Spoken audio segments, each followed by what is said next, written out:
की क्लास मानव की विवेकशीलता में सभी साथियों का स्वागत है। आज के एपिसोड में मानव जीवन से जुड़ी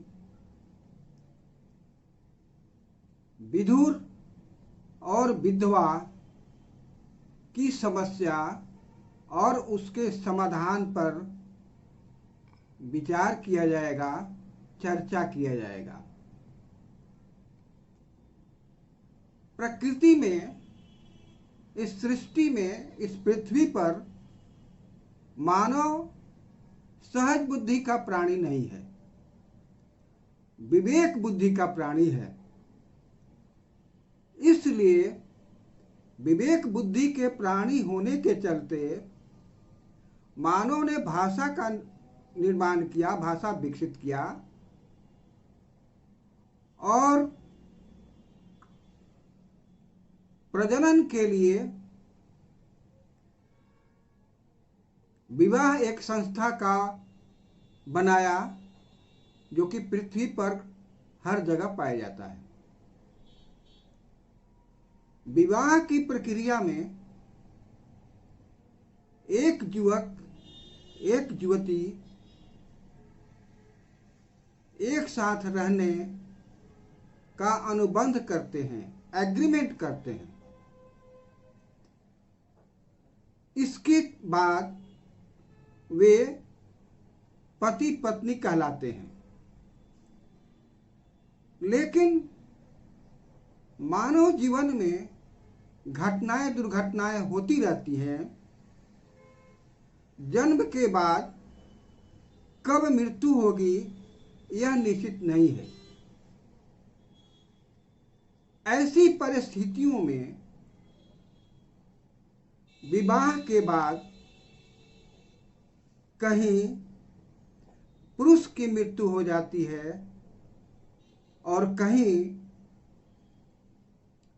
नारी की मृत्यु हो जाती है।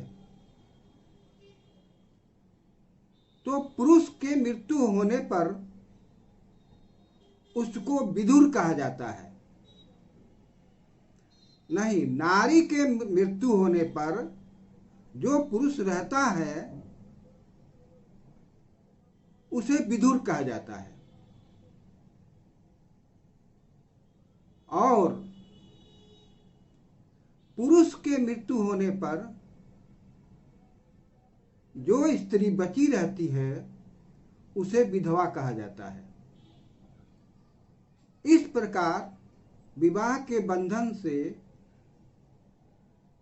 दो व्यक्तियों में से यानी स्त्री पुरुष में से एक बचता है और दूसरा नहीं बचता है, तो इसका संदर्भ बनता है। क्योंकि समाज की जो संरचना है पुरुष प्रधान है और धर्म की जो संरचना है पुरुष प्रधान है, ऐसी परिस्थितियों में पुरुष को बहुत सी छूट, बहुत से सुविधाएं दी गई हैं, लेकिन वह सुविधा समान रूप से स्त्री को प्राप्त नहीं है। पुरुष विधुर होने पर वह दूसरी शादी करने के लिए स्वतंत्र होता है और उसे समाज और धर्म के द्वारा मान्यता मिली रहती है, वहां कोई विरोध नहीं होता है। लेकिन स्त्री जब विधवा हो जाती है तो पुरुष प्रधान समाज और पुरुष प्रधान धर्म दोबारे शादी करने के लिए, विधवा का विवाह पुनर्विवाह करने के लिए उस पर प्रतिबंध लगाती है। खास करके यह ब्राह्मणों में ज्यादा है। ज्योतिबा फुले और सावित्रीबाई फुले ने सबसे पहले भारत के इतिहास में विधवा विवाह का समर्थन किया और जो विधवा उनके साथ दुर्व्यवहार किया जाता था उनकी प्रसूति कराने के लिए अपने घर में बाल हत्या प्रतिबंधित प्रसूति गृह बनवाया। उसमें काशीबाई नामक एक विधवा अपने बच्चे को जन्म दिया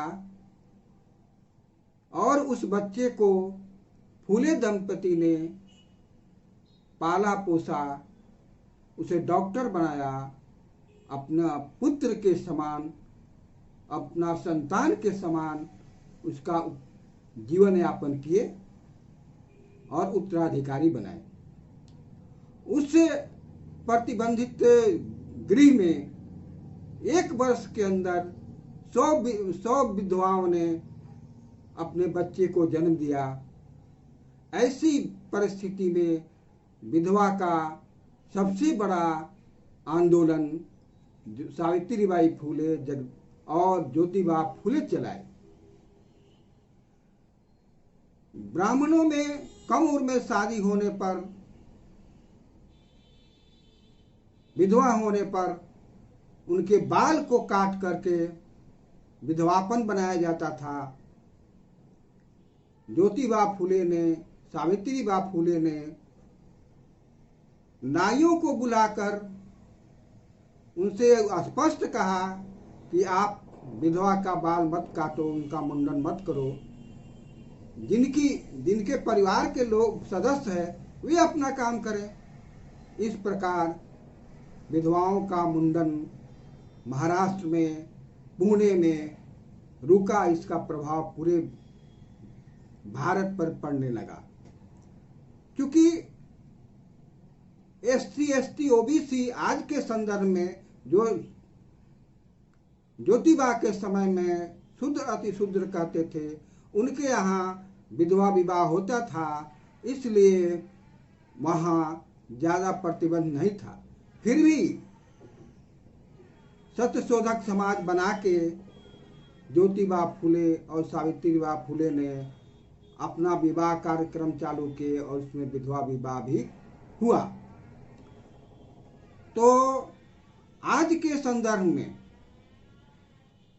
जीवन और मृत्यु स्वाभाविक क्रिया है, और यदि उम्र शादी करने लायक है तो किसी भी विधवा औरत को शादी होना चाहिए, जिससे वह उसका जीवन, आगे का जीवन सुखमय हो। विधुर का तो ही होता ही है। तो पुरुष प्रधान समाज और पुरुष प्रधान धर्म की जो यह व्यवस्था है आज के संदर्भ में उपयोगी नहीं है। इसमें जहाँ तक बदलाव की आवश्यकता है उसमें बदलाव करने की जरूरत है, और विधवा का विवाह, विधुर का विवाह होना चाहिए। ऐसी परिस्थितियों में तभी हम समाज में आगे बढ़ सकते हैं, आगे बढ़ा सकते हैं। आप लोगों ने मेरी बात को, मेरे विषय को ध्यान से सुना, इसके लिए सबको धन्यवाद। आप इसे लाइक करेंगे, कमेंट करेंगे, शेयर करेंगे, सब्सक्राइब करेंगे। जय विज्ञान, जय मानववाद, जय संविधान, जय लोकतंत्र। समझे समस्या, खोजे समाधान, बढ़े स्वावलंबन, जगे स्वाभिमान। धन्यवाद।